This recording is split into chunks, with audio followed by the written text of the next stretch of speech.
Initially, I really wanted to get this video out before Kiwami came out on the Game Pass, but then this happened. And even with over 90 hours in, I still haven't done everything I wanted to, but that's just life, I guess. Anyway, this game single-handedly inspired this new series, and I can't think of a better testament for how much I love this game. So much, in fact, that this video isn't going to have any main story spoilers at all, because I want people who may be interested in this game to experience the story themselves. Honestly, if I could just do this without showing anything, I would, but then nobody would watch. Nobody watches these shits anyway. Hurtful, but true.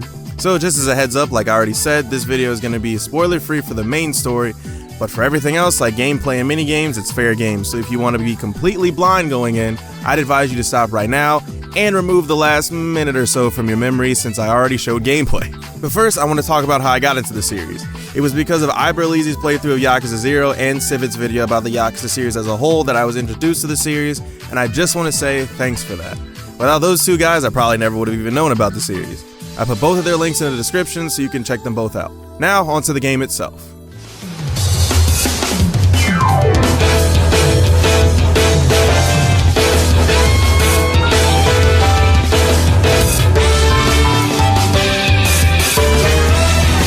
So what about Yakuza 0 is so great? Well, it's a combination of three things for me. The first being the concept in general. I'm what you might call a fair weather fan of the underground crime genre. So what this means is, I love games like Sleeping Dogs and GTA and the movie The Departed, but have never seen a Godfather movie or Goodfellas. The concept of crime families and everything around that is interesting to me, but not enough for me to seek it out. But after playing Yakuza 0, this all changed for me. Partly because it's a super stylized version of the Yakuza and underground crime, but also because it's the first time that I've seen a story like this. And just to keep people up to speed, here's my version of the wiki description of the game. You play as Kazuma Kiryu, a man who, even when he smiles, looks angry. Kiryu is a member of the Dojima family and is framed for the murder of a civilian. You also play as Goro Majima, a crazy man with a ponytail who upgrades or downgrades, depends on your preference, to a bowl cut. And Majima is a member of the Shimano family. Both families are under the Tojo clan. Both of their stories intertwine without ever actually meeting each other in game through their efforts to secure Makoto Makimura, as well as sub-stories, which is what this game calls side quests, that flesh out the backstories of characters that pop up in later games. The concept of the interconnected stories and how Kiryu and Majima have different perspectives on the Yakuza and their places in their respective families are super interesting to me and give a different look into the life of a Yakuza than I'm familiar with. The time period and location are also two key things related to the concept that I think are really interesting. So location is kind of self-explanatory because you can't have a Yakuza story or game that isn't in Japan. I mean, you can, it just won't be good. It's like having a mafia movie without several eating scenes. But back to Yakuza. The fact that this game takes place in Japan in the late 80s takes me to a more stylized place that I could never have experienced because 1, I wasn't born yet, Well, duh. and 2, I've never been to Japan before either. The only relationship to Japan that I have is that I watched Naruto when the dub came out on Toonami when I was like 10, and I took Japanese for 4 years in high school and only learned how to say "excuse me" and "my name is" because I wasn't a good student in that class. Sorry about that, Mom. Anyway, seeing and experiencing a different time period and country, even if it is a fictionalized version of it, is always really interesting to me because there's always going to be little things that I don't completely understand or get. Like, I had to look up why everybody on the block is trying to give me pocket tissues. Apparently, it's because they don't have tissues in the Japanese bathrooms. Fun fact. The time period is also really interesting to me because it's set in an era before the internet boom, but it never really feels like you're missing out on any modern technology. You get a beeper, which is crazy, and you save at phone booths. Things function well enough and are used abundantly, so it's not like it's a slog. Even if you look at games like GTA 5 and Sleeping Dogs, the only technology that's different is that you get a smartphone, and instead of having to go to different stores, you can just buy items on your phone. I guess it's because I'm an old man at heart that I like the reduced tech feel of the era, and it reminds me of the early 2000s, even though the game is set more than 10 years before that. But you get what I'm saying, it's back to a simpler time. Also, there's cats and dogs. The second thing that really draws me to this game is the tone of everything. It's so very Japanese in the ways that it can transition from heavy topics like the death of important characters to having Kiryu or Majima go do a sub-story with this guy, or going to do some dancing or karaoke. The balance between the intense violence and the silly or more lighthearted sub-stories is just so different and interesting for me, since most games that I play go in one direction or the other. It's either everything is dark and there is no right or wrong, only gray, or they go in the opposite direction where everything is a joke and nothing matters. It's great to see a game give both sides and do it well. We even see that tone shift with the two main characters. Kiryu is usually all about his business, as you can tell from his almost unchanging facial expression of seriousness, and while Majima also on the surface seems serious, his underlying demeanor is way more laid back and casual than what he puts out. The last part of the game that really puts it over the top is probably also the most important, the gameplay. Even if the story is great and the tone is what you want, if the gameplay sucks, none of that matters, and for the most part, I think anyone could find something to love about this game, unless you want like stealth mechanics or something. Even though there is a mission like that in this game, it's not very good. There's an insane amount of variety in this game, from the combat to mini games to the meta games, so we're gonna break it up just a little bit. Let's start with the combat. Honestly, all I would have to do is show you some of the heat moves and you'd get the picture. Kiryu and Majima are straight up murdering people in the streets, and they do it in some of the most creative and beautifully disturbing ways possible.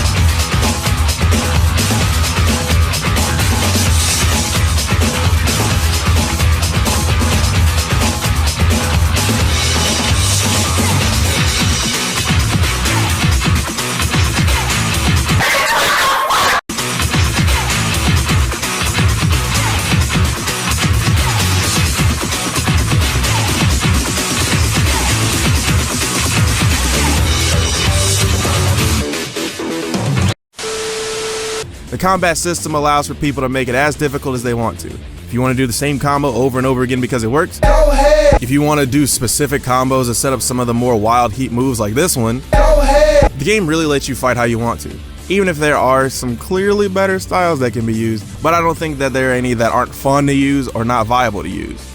And while I didn't use items in combat too often, I think that it's a great addition to gameplay to get you out of a jam, or just to get more wild heat moves out of them. Overall, I just really love the combat in this game, and the various different ways that you can use the combat is also really interesting. The Mr. Shakedown fights are the height of this for me, because he will fuck your day up if you are not careful.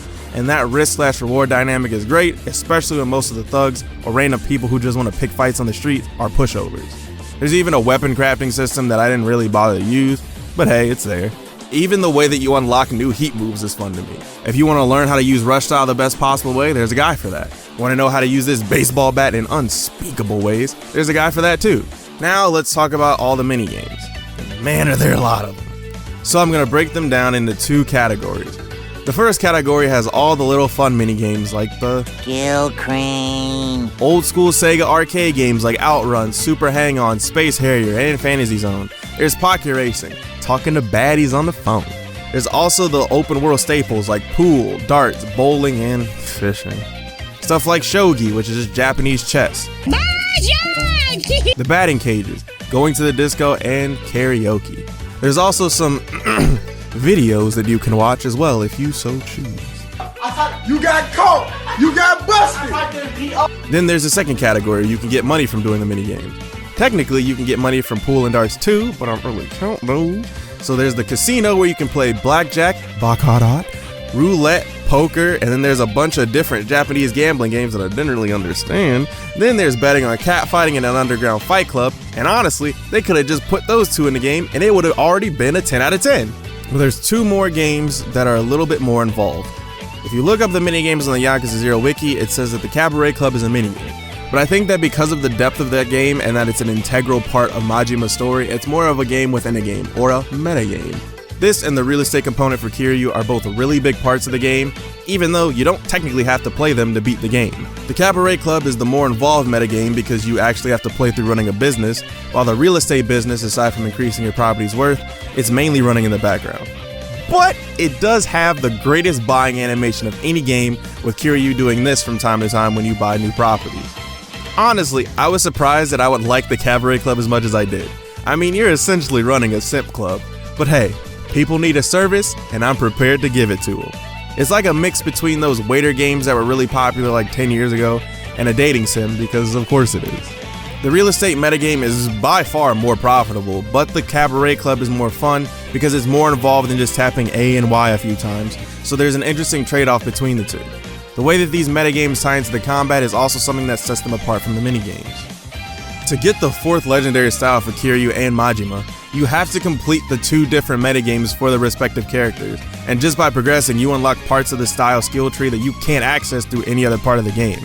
Everything ties into each other and it makes the game feel connected, where every aspect of the game matters toward the experience. But even with something you love, when you play it non-stop for a while, there are some things that start to wane on you a little bit. So, because my initial plan was to 100% this game and talk about it, I tried to be the best at all the minigames. I quickly realized that I could not do that. Starting with Pocket Racing, once you get to the final races, and especially with the sub-stories, there's a whole lot of RNG, which means a whole lot of falling off the track and a whole lot of sad Kiryu, and I just can't stand seeing such a good boy cry. Dancing also gets pretty tedious too after you get done doing one of the character sub-stories, but that's just because I'm really only a fan of 2 of the songs, so it got boring after a while. And aside from some of the minigames overstaying their welcome, looking at you Pocket Racing and fishing, the only other 2 things that really bother me are just nitpicks. The first being that you can't save wherever you want and that there isn't any autosaves. With there not being any autosaves, it's really easy to save scum if you need to, but I don't think that it's even really that worth it. And the second thing is that I think it takes way too long to upgrade a 4th style 1 level. It takes like 3 whole minutes to just do one, and when I got over 1 trillion yen to burn, I feel like going crazy. But for the most part, everything from the style and presentation to the gameplay and combat is just so fun to me, and it's been the most fun that I've had in months. There's definitely some negatives to the game, but honestly I don't think any of them really become apparent until much later in the game, and honestly, most of the things that I do have problems with can be avoided because they're not needed to experience the best parts of the game. But even with those negatives, this is still a perfect game because you can have a dude sing a song like this,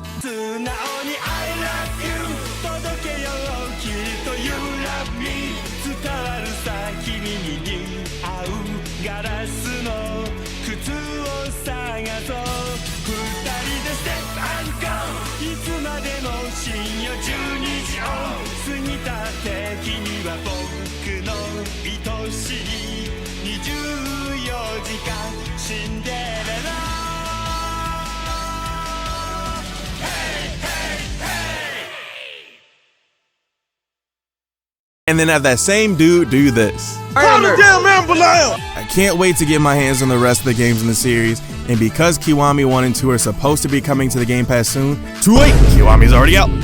I'll hopefully be playing them shortly after this video comes out. So did this video make you want to check the game out? Were you already a fan of the series? Let me know in the comment section below, and thanks for watching.